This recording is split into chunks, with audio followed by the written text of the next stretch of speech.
Hello, my name is Aurora and you're watching AMBY.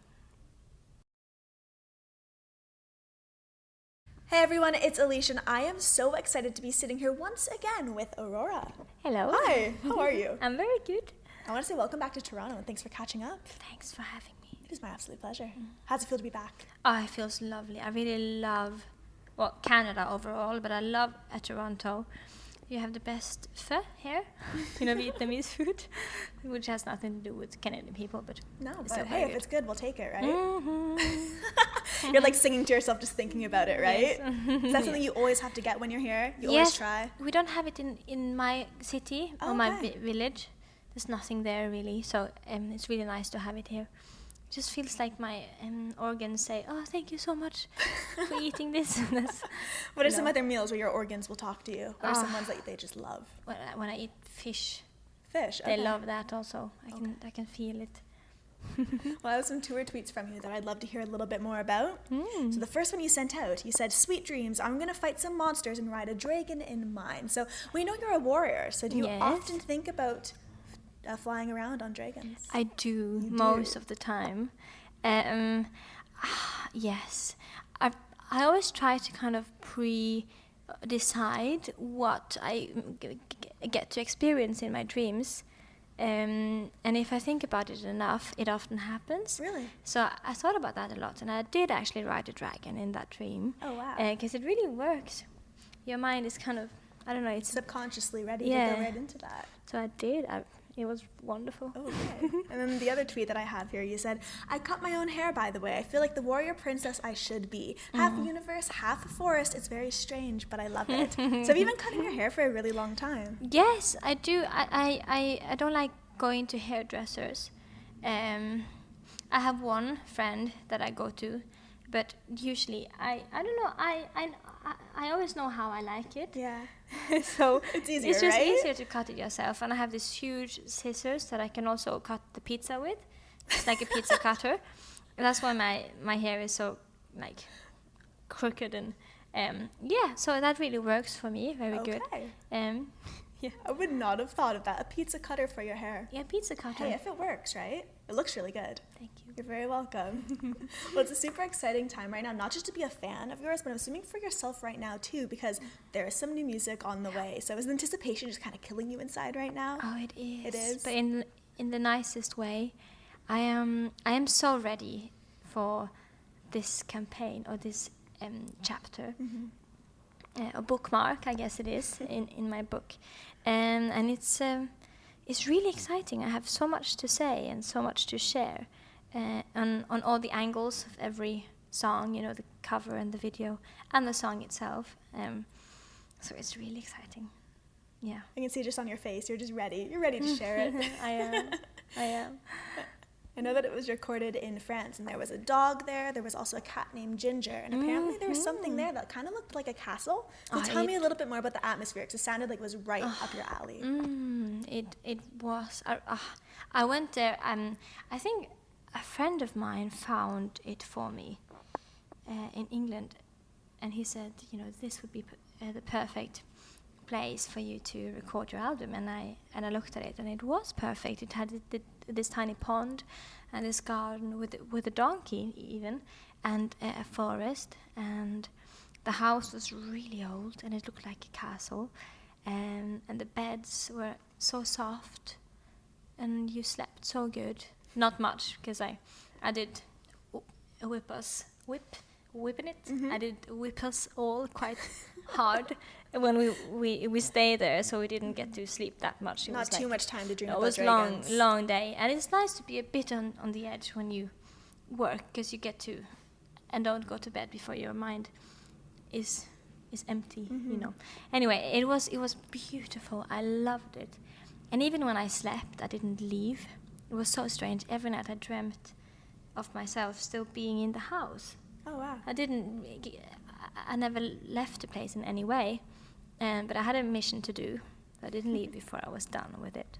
So far you have shared Queendom, and it is such a catchy and infectious, very anthemic song. But in the music video, you definitely show off your ethereal dance moves too. And even when you were coming into the room for the interview, like, you were ready to have a boogie. So what was it like kind of channeling that once again and being able to make that music video? Because it looked like so much fun. I love dancing. It makes me feel like myself a lot. Quite often I feel quite strange when I stand still. If I'm in line or in a queue, it makes me feel a bit weird. Okay. But if I dance, I never feel weird. I always feel very natural, like I'm not supposed to only have one shape. So it's very satisfying, and it's I think it's the most free thing you can ever do, isn't it? To just let yourself move. go. Yeah, but it's hard for many people, and it's nice when a song can help people let go a bit. Do you have any go-to bands for yourself, or when you hear them right away, you just know you're going to start dancing? Oh yeah, many. Actually, my fellow Scandinavian, what do you call it? Musicians from ABBA. Oh, of course. They make all the Norwegian people, all the Swedish people, all the dance,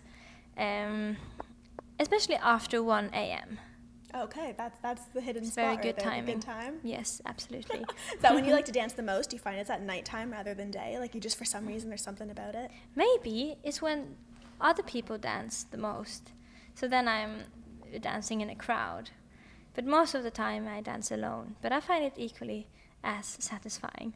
It's interesting that you mentioned nighttime there past one in the morning, because for me, I noticed that you make a lot of references to the moon. Like, you have one thing here, of course, it's dancing in a place between the moon and the stars, and then your location on Twitter is literally the moon. So would you kind of classify yourself as a moon child in a sense? What about it do you love so much? I'm definitely a moon Yeah. child. I just love the moon. She's so humble. And the way she kind of lights up the night and moves the ocean around, tides and lows, and it's just such a mysterious thing, isn't it, the moon? And the way she kind of lends light from the sun and reflects it on us when we need it the most, to kind of give us some kind of hint that, he's coming back, the sun. I feel like the sun is a man and the moon is a woman. I noticed that you referred to the moon as she. Yeah, and the I